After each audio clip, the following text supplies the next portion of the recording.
Iván es el compañero, Iván es guerrero valiente, Iván es el gran resiliente. Todos conocen a Iván Cepeda, él es el pacto y aquí se queda. Iván Cepeda es mi presidente. Sí, repito, que nosotros no consideramos al presidente Trump como un hombre díscolo que actúa de una manera racional y emotiva, sino como la expresión de una realidad política, y es que la extrema derecha hoy ha tomado la forma de una realidad neofascista. Y voy a explicar esa convicción. Tal vez lo primero que hay que decir en este contexto sobre ese particular es que Colombia no es una colonia, no es un protectorado, ni siquiera es un gobierno incondicional del gobierno estadounidense. Es un país soberano que tiene un régimen democrático, cuyas instituciones, leyes y cuya constitución se rige por principios que hemos asumido los y las colombianos y colombianas. Así que exigimos que haya respeto a nuestra libertad, independencia y soberanía, y exigimos que se respete a nuestro jefe de Estado, que representa al pueblo y a la nación colombiana, al presidente Gustavo Petro. Hemos tomado nota de los hechos que se han venido presentando desde la asunción del presidente Trump al gobierno de Estados Unidos. Primero, las órdenes ejecutivas que fueron expedidas el mismo día en que tomó el poder, entre las cuales nos llama la atención que había una en particular que no fue conocida públicamente, la orden ejecutiva en la cual el gobierno de Estados Unidos pasaba a considerar las organizaciones del tráfico como organizaciones simplemente delincuenciales, a catalogarlas como organizaciones terroristas. Esa orden no fue conocida. Luego vinieron medidas que son a todas luces violatorias del derecho internacional público, del derecho internacional de los derechos humanos y del derecho internacional. Una de ellas, la manera en cómo se trató a los migrantes, o se trata a los migrantes, condiciones totalmente denigrantes. Luego, de manera totalmente inconsulta e imprevisible, se decretó una política agresiva con muchos países del mundo externo y con Colombia.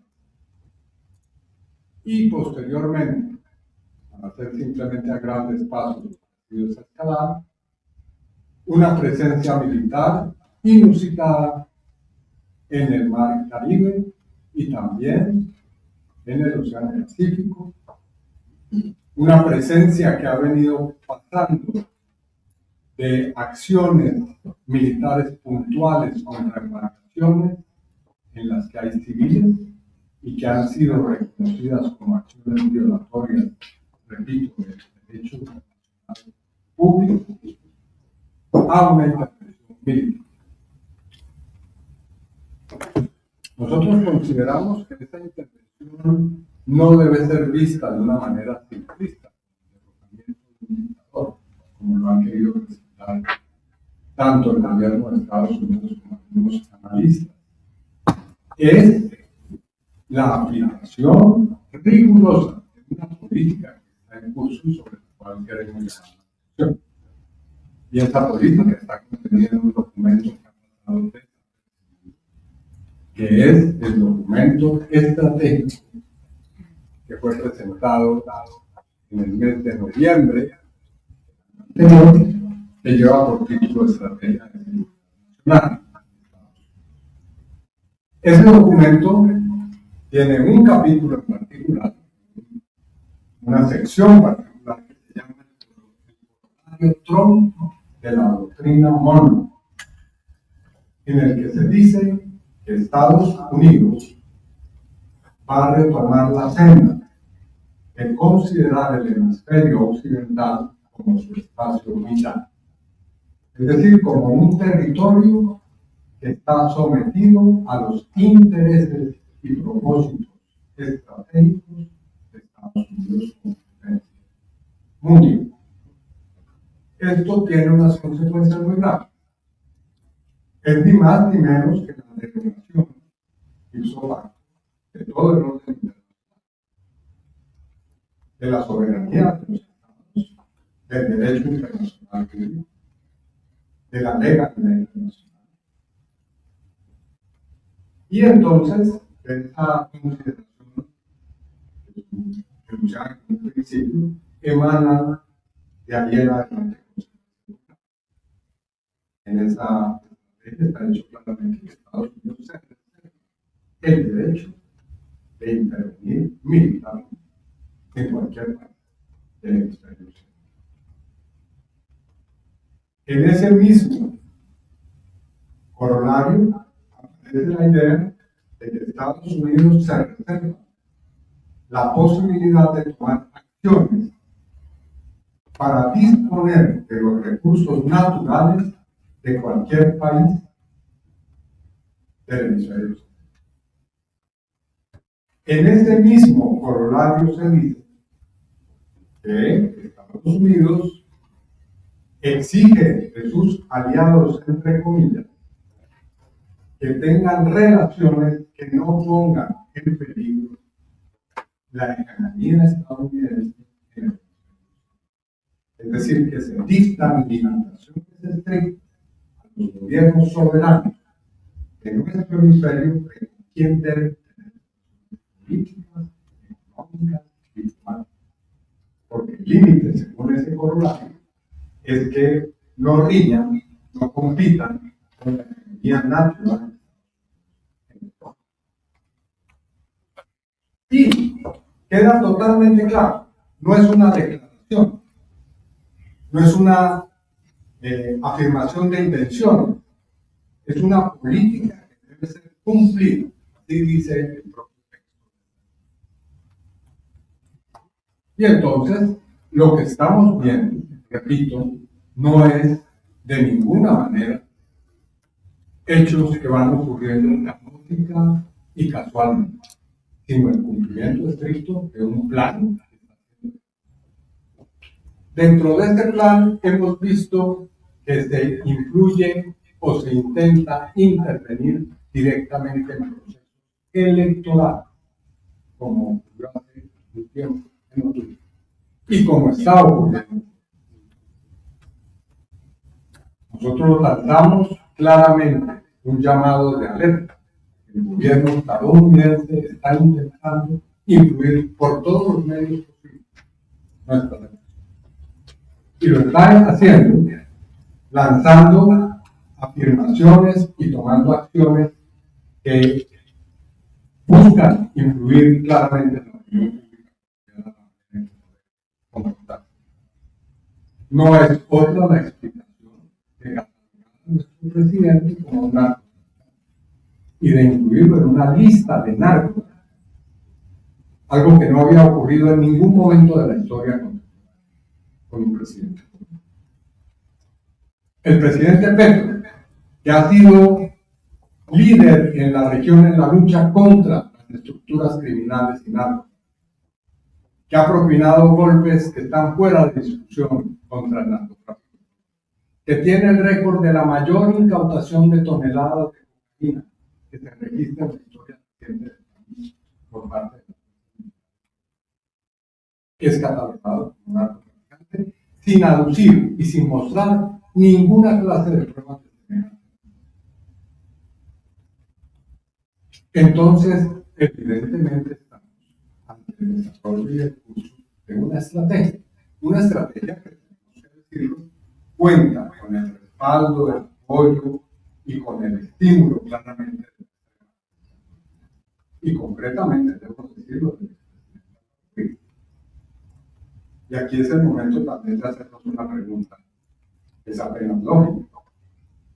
Bueno, Estados Unidos están preocupados por la lucha contra el narcotráfico. Y el expresidente Uribe y su hermano Santiago Uribe, que está hoy condenado a 28 años de cárcel por ser el jefe de una organización narcotraficante. Un político que ha construido parte de su poderío económico en asocio con clanes narcotraficantes como los Escobar, los Ochoa, los Gallón Henao, los Cifuentes Villa. Eso no merece un comentario del presidente Trump o de su secretario de Estado, Marco Rubio. Eso no viene a colación en esta discusión, ya que se dice que esa es la mayor preocupación de Estados Unidos. Que no lo es, porque no nosotros, sino el propio presidente Trump lo dijo. Venimos por el petróleo, no por la lucha contra el petróleo. Eso no fue lo que se dijo hace unos días claramente, de manera totalmente franca, pero también de manera cínica. Lo que nos interesa es el petróleo. Entonces, por esa razón, la afirmación que hacemos nosotros es que no haya equivocación. Nosotros no somos ni un pueblo, ni un gobierno que se ha erigido sobre la base de una casualidad. Somos una fuerza política que está curtida durante décadas en la lucha contra las peores expresiones de violencia política. Hemos sobrevivido a la extrema derecha y a sus métodos criminales. Miles de nuestros más destacados luchadores y luchadoras han sido asesinados. Soy hijo, como candidato presidencial, de un senador asesinado en medio de esa violencia. Y a mi lado está también la hija de una persona que decidió ir por el camino de la paz. Entonces, repito, que no haya equivocación. Nosotros no somos ni vasallos, ni nos gusta ser serviles, ni besarle la mano a quienes nos consideran inferiores y simplemente sus servidores. No. Somos un pueblo y un gobierno independiente, autónomo, soberano. Y desde esa perspectiva hemos decidido también solicitar a la Unión Europea, ojalá haya en nuestro liderazgo, para que haya una observación de las elecciones. No, consideramos necesario que haya observadores para dar cuenta de lo que está haciendo. Y también lanzamos un llamado claro a conformar un gran movimiento y alianza para enfrentar este propósito expansionista, intervencionista, que revive los peores tiempos de los imperios que creían que su espacio vital era mayor de sus fronteras como Estado. Yo quiero recordar que esa definición fue la que inspiró a Adolfo Hitler cuando desató la guerra contra los países que no se sometían en él. Es la misma concepción de la doctrina monroe. Es decir, en este caso no América para los americanos, sino Europa para los. Y eso no lo vamos a hacer. Tengan ustedes absoluta.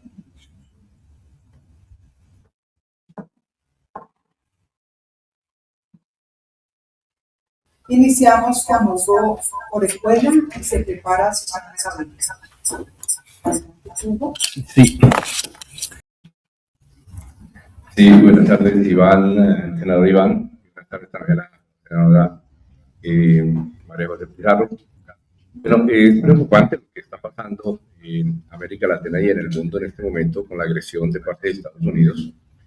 Pero, ¿cuáles son las propuestas, además de las que usted ha planteado, a nivel nacional y a nivel internacional, para de pronto detener esta agresión que es cada vez más fuerte? Ahora no solamente es contra Venezuela, no solamente es contra Colombia, porque directamente están amenazando presidente Gustavo Petro, también contra México, pero también contra la Unión Europea.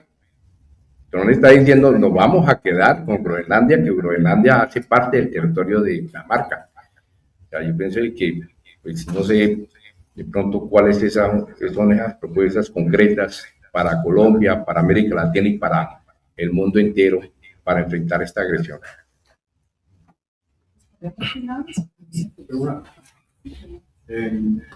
Nosotros consideramos que lo primero que debemos ocurrir es que entendamos el escenario. Vemos que sucede un hecho tan grave como la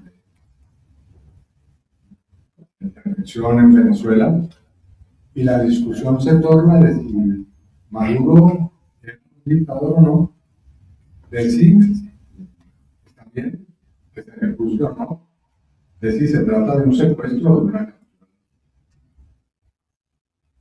Y obviamente hay todo el espacio para discutir sobre la naturaleza del régimen de Venezuela y lo que atañe al gobierno nuestro. En su momento hubo claramente una posición frente a las elecciones que se dieron en Venezuela, no reconociendo la realidad. Que nosotros partimos del principio de que se debe respetar la soberanía de las naciones para recibir su justicia. Y allí hemos hecho esfuerzos de mediación para que haya un diálogo y el gobierno. Pero dicho eso, el problema de este fondo no es Venezuela, Honduras, Groenlandia, una nueva realidad política y geoestratégica. ¿No? Estamos ante el surgimiento de una etapa, por no decir una época. Algunos comparan lo que ocurrió en Venezuela hace unos cuantos días con lo ocurrido en el Salvador, Chile, en septiembre del año 1977. Bueno, antes que para la comparación en cuanto a y el significado de lo que implica eso. Pero obviamente aquí hay una distancia enorme, hay más de un asunto entre ese momento de Chile y hoy.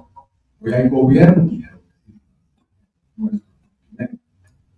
hoy hay poderosos movimientos sociales, hoy hay fuerzas políticas, sociales, para enfrentar una amenaza de la. No solamente en Colombia, todo el mundo. Así que nuestro segundo llamado es a conformar y a conformar estas fuerzas para evitar ese peligro, que es un peligro para la humanidad que está fundada. Ese peligro, ese camino lleva a una tercera guerra mundial. Ese camino lleva a acabar con los recursos naturales sin misericordia. Ese camino lleva sencilla y llanamente a acabar en América Latina la posibilidad de que siga siendo una zona de paz y convertirla en un infierno de guerra. Así que nosotros llamamos a todas las fuerzas democráticas para que fijemos primero posición, segundo nos movilicemos. Y en tercer lugar, por supuesto, en Estados Unidos hay fuerzas sociales, militares, hay expresiones políticas.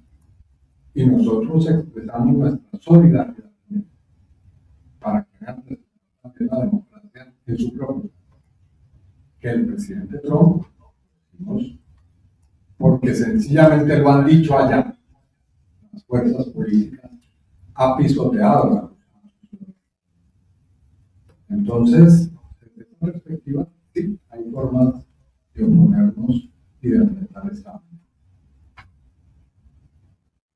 Ha comentado que ya ha habido una diferencia respecto a las elecciones de mayo.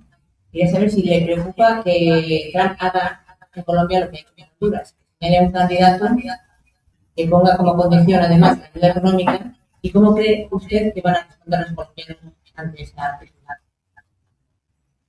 A esta altura nosotros nosotros creemos que ya ha habido una importante. Puede ser que no de una manera abierta y todavía en este estadio absolutamente decisor. Pero sí vemos que las acciones que se han emprendido contra el gobierno, las acciones que se han emprendido ahora, amenazando a la ley, creando la posibilidad de que se produzca una situación similar a la de Venezuela. Y escuchando que esas posiciones tienen eco en la extrema derecha mundial. Hoy el presidente Uribe ha dicho palabras más, palabras menos, que dado que Colombia se está pareciendo a Venezuela, tiene un gobierno Castro, pues evidentemente se requiere un cambio rápido, no en los términos constitucionales, en los periodos, sino un cambio rápido. Es decir, palabras más, palabras menos, que él ve como una posibilidad y alienta y entiende.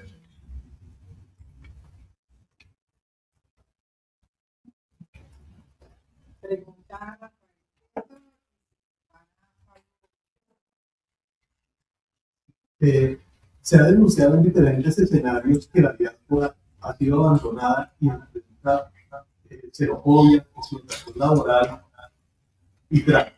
Esta vulnerabilidad se ha dado con el corolario Trump de la política de seguridad de la doctrina Monroe, la intervención en Venezuela y la intervención en las elecciones de distintos países.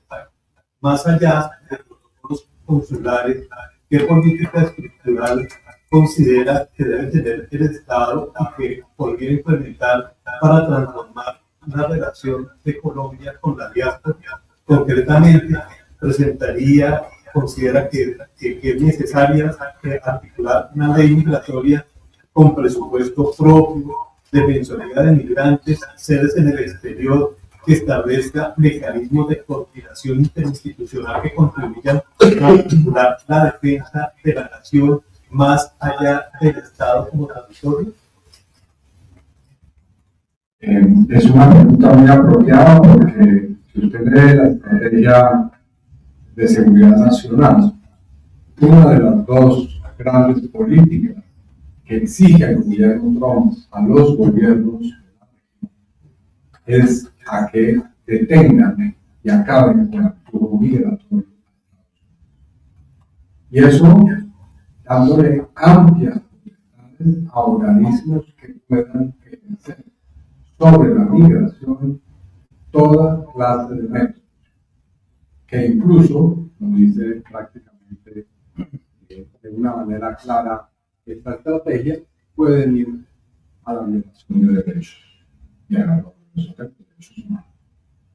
Entonces, por supuesto que la política migratoria, el problema del racismo y de la xenofobia, entra a ser parte de este debate de una manera y de cómo determina cada estado.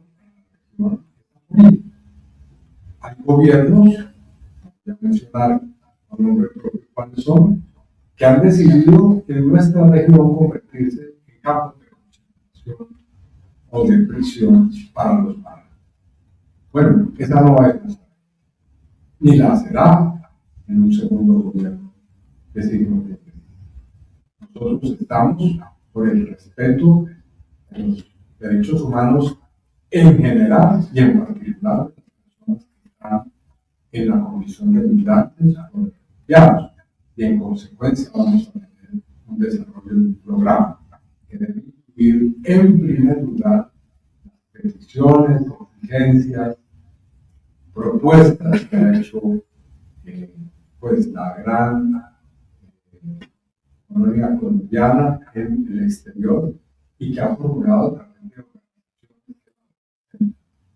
propuestas legislativas, propuestas de política pública que obviamente estamos dispuestos. Pregunta Pablo Borges si se prepara. Querido Iván, bienvenido a España. 8 millones de colombianos en la diáspora, te saludamos. Y quería preguntarte, ¿qué opinas del hecho de que la derecha nacional e internacional ha estado solicitándole a Washington invasiones por parte de la misma Nobel de la Paz, María Corina Machado? Se ha visto con los 3 hechos en estos días, se han dado cuenta que son los administradores lo que necesitan allí, y cómo afecta esto realmente el panorama electoral colombiano, porque vemos que la extrema derecha colombiana se ha visto bastante desilusionada con esa decisión de Trump de que van a administrarlos. En general, lo que nosotros vemos es que ha surgido una internacional de extrema derecha que ha ido asumiendo posiciones que no dudan de lograr tener estas ideas de que puede haber un gobierno en el planeta que determina la suerte y el destino de los demás países, de las demás naciones, de los demás pueblos, es una idea totalitaria del siglo XXI.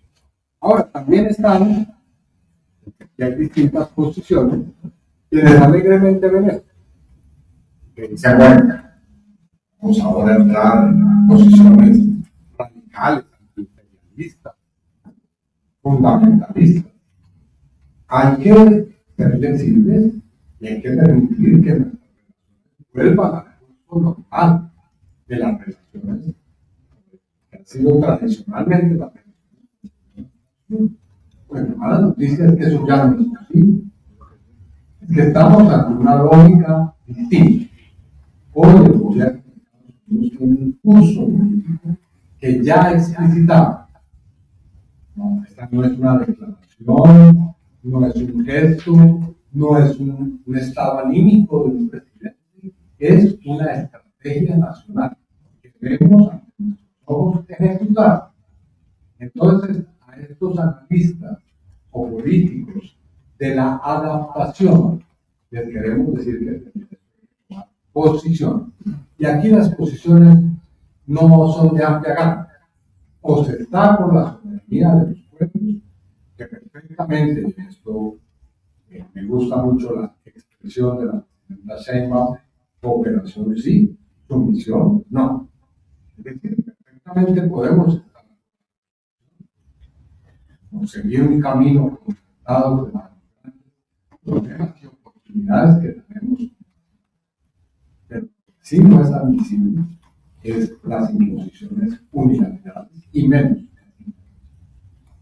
Así que esa extrema derecha y esos sectores tolerantes que está ocurriendo están haciendo un pésimo cambio, porque el resultado de esto es previsible. No se requiere ser un gran analista. Puede llevar perfectamente a una situación de caos político, puede llevar a un escenario de pérdida total de condiciones para hacer negocios, porque si no hay estabilidad, si no hay legalidad internacional, obviamente no puede haber negocios, y si no hay negocios no hay prosperidad. Entonces prácticamente lo que se está haciendo es tomar partido por una política. Y a eso nosotros, que somos responsables, no le vamos. La integración latinoamericana en este momento en peligro. Recuerdo en el 2008 que los presidentes se habían logrado unirse cuando se intentó un golpe contra Morales, y luego en el 2009 no se logró. El golpe de Estado contra Manuel Zelaya, y en este caso del bombardeo contra Venezuela y el secuestro del presidente Nicolás Maduro, tampoco hubo una unión. Brasil no logró unir a todos los países de Latinoamérica para condenar esta acción. Entonces quisiera saber cómo usted ve un poco el panorama latinoamericano en este contexto, cuál va a ser, y eso es el presidente, su acción para solucionar esta situación de el aumento de la derecha en el continente. La intervención que voy a hacer hoy lleva precisamente por título que solamente un gran movimiento, una gran alianza de todos los sectores democráticos puede frenar la extrema derecha. Y por supuesto, esto parte de la integración de nuestro país. Y no me refiero solamente a la integración entre los países y gobiernos que hoy son progresistas, sino también todos los sectores en América Latina tienen un sentido claro de la dignidad, de la independencia de la ciudadanía. Porque aquí lo que está en juego no es simplemente los intereses políticos de un sector, no es la extrema derecha versus la izquierda. El problema hoy es que esto que está ocurriendo es un peligro para la humanidad. Se presenta en el momento en el cual estamos atravesando por crisis global que ponen en riesgo la vida en el planeta. El Papa Francisco ha hecho un excelente compendio de esos peligros en sus dos encíclicas. Cómo se está tratando acá en el mundo, qué es lo que está pasando con el descarte, la cultura del descarte, cómo la política se ha convertido en un negocio, a dónde nos va a llevar esta tercera guerra mundial por el lado. Entonces, en esas condiciones, un gobierno que tiene el poder que tiene el gobierno estadounidense, que está dirigido por un sector que tiene que una minoría súper rica puede ponerse a salvo y que el resto de la humanidad puede irse al mismo sin ningún problema, es un delito. Y como tal debe ser asumido en la conciencia.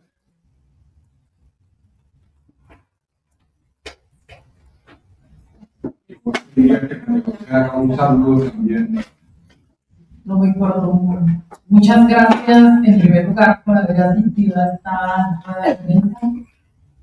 Para nosotros es supremamente importante poder hablar no solamente en Colombia, sino poder hablar más allá de nuestras fronteras. Iniciamos este año con la primera acción de campaña precisamente aquí en Madrid, con el objetivo de hablarle no solamente a nuestros ciudadanos que habitan en Colombia, sino poder hablarle también a los pueblos del mundo y a los ciudadanos colombianos más allá de nuestras fronteras latinoamericanas.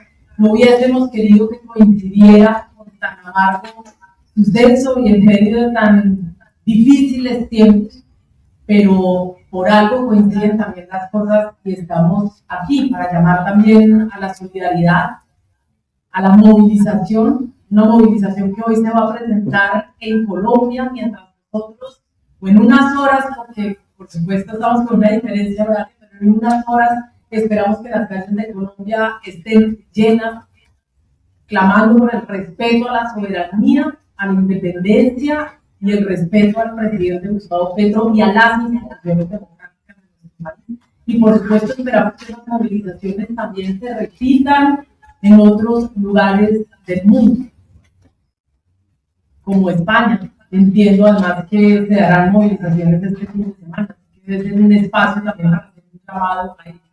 Por supuesto también la responsabilidad que tenemos quienes hemos migrado.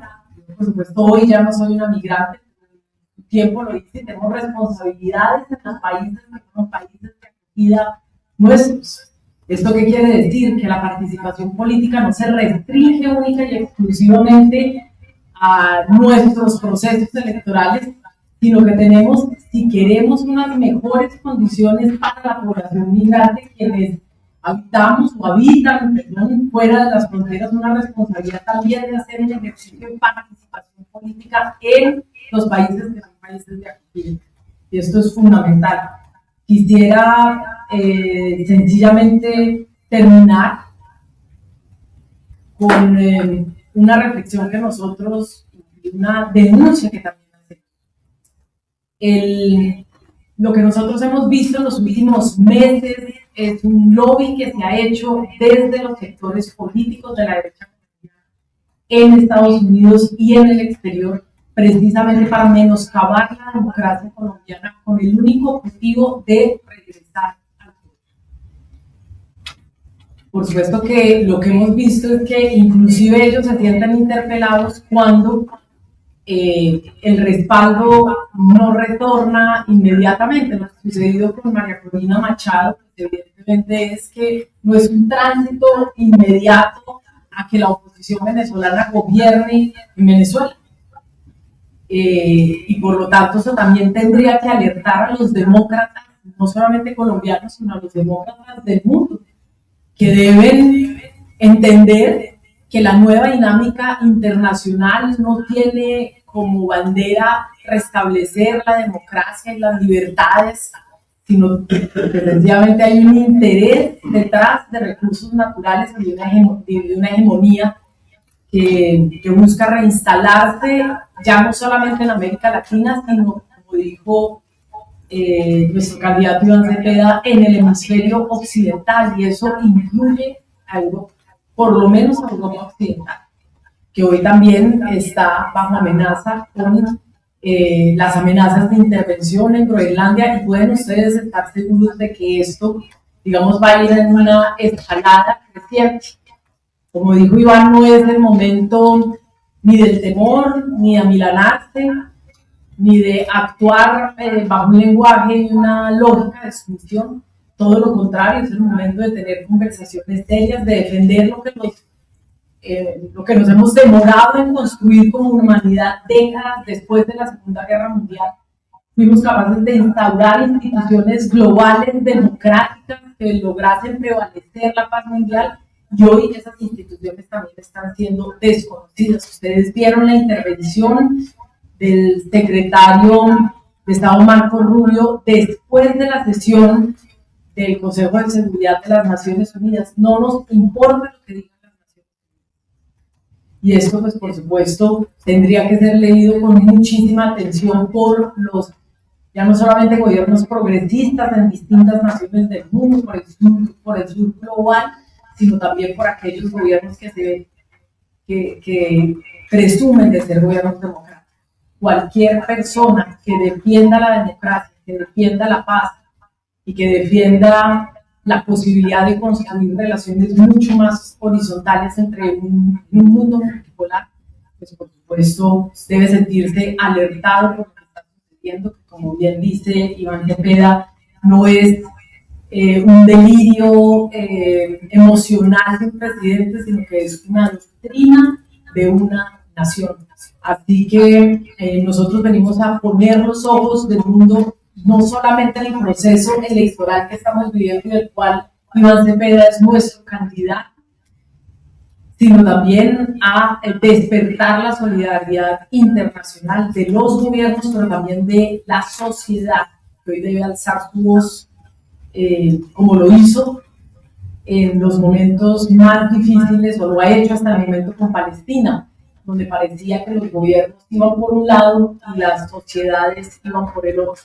Tal vez es el momento de empezar a compasar ambas realidades y evitar lo que sería una realidad distópica de una ultraderecha distópica que hoy nos está proponiendo un mundo que definitivamente rompe todos los paradigmas de la posibilidad de que la humanidad misma siga existiendo y la vida misma siga existiendo. Así que les pedimos solidaridad en estos momentos, valentía, cordura y mucho temple para los tiempos que tienen por delante. Muchas gracias.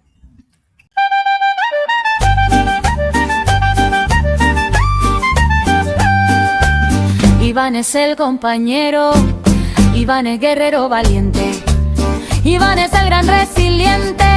Todos conocen a Iván Cepeda, él es el pacto y aquí se queda. Iván Cepeda es mi presidente.